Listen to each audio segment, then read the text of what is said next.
Yeah, Mace. So, in these trying times when we are so, socially distanced and isolated, one of the big problems. Oh my gosh, I just touched my face. Oh my gosh, I just did it again. Gasp. I'm gonna go have to sanitize my whole body here in a minute. Anyway, in these trying times, one of the problems that hopefully you guys are not experiencing, but which some people very well may be, is a lack of toilet paper. Right? Supplies are dwindling. And you might be wondering what you do about it. Well, the Romans have an answer for you on this one, right? Because obviously, well, maybe it's not obvious to you, but I think for most people, obviously, we could assume that, the ancient Roman was not going to the store and, getting Cottonelle or Charmin or, whatever brand is your favorite. I know most people have opinions about this. But obviously, the Romans did clean themselves, right? And go ahead and agree with me, they did. So, how did they do it? Some of you may already know this fun fact, and certainly if you don't know it, I'm about to tell you. And maybe, just maybe, it's going to come in handy, again, in these very trying times. So the Romans did not have toilet paper, but they were a very cleanly people. They were very conscious of, hygiene in general. Which is to say, that there were public bathrooms, certainly, in a very crowded city.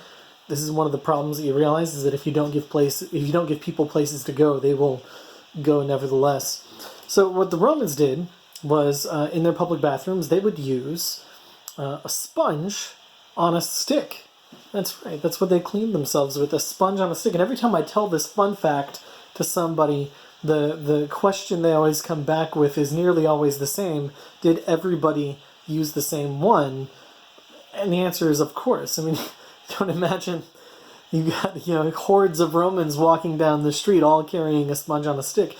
So, this is advice that we could all take to heart. You might end up in dire straits yourselves. And of course, I think a lot of us in our own homes have sponges, right? And if you don't already have one, you can get a stick. This is actually a stick from a plunger. So, I feel like that's plenty appropriate. And certainly, it's about the right size. So, what you do is... let me see if I can prop this into place. There we go. So, what you do is you get your sponge on a stick. Any sponge will do as long as it's soft enough, right? I mean, I'm using a Scrub Mommy, which is to say you want to make sure that when you put your sponge on a stick that you use the soft side of the Scrub Mommy. You don't want to use the hard one, all right?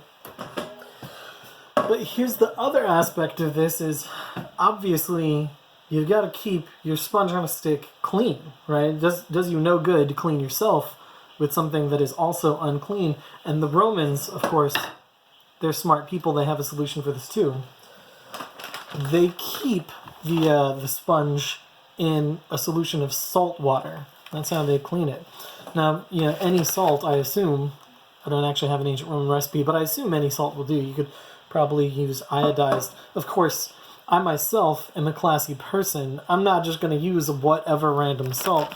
I have this Epsom salt that, as you can see here, has eucalyptus and spearmint, which is to say, when I'm done cleaning myself and I've got my bucket of salty water, it's going to be minty fresh, because I'm sure that's what all of you want, people to think of you when you come out of the bathroom is, wow, that person is minty fresh. So there you go. There's your bit of useful Roman cultural knowledge for the day. Put it to good use, as I'm sure you all will. And certainly in these times of virus and concern, stay safe and certainly stay clean.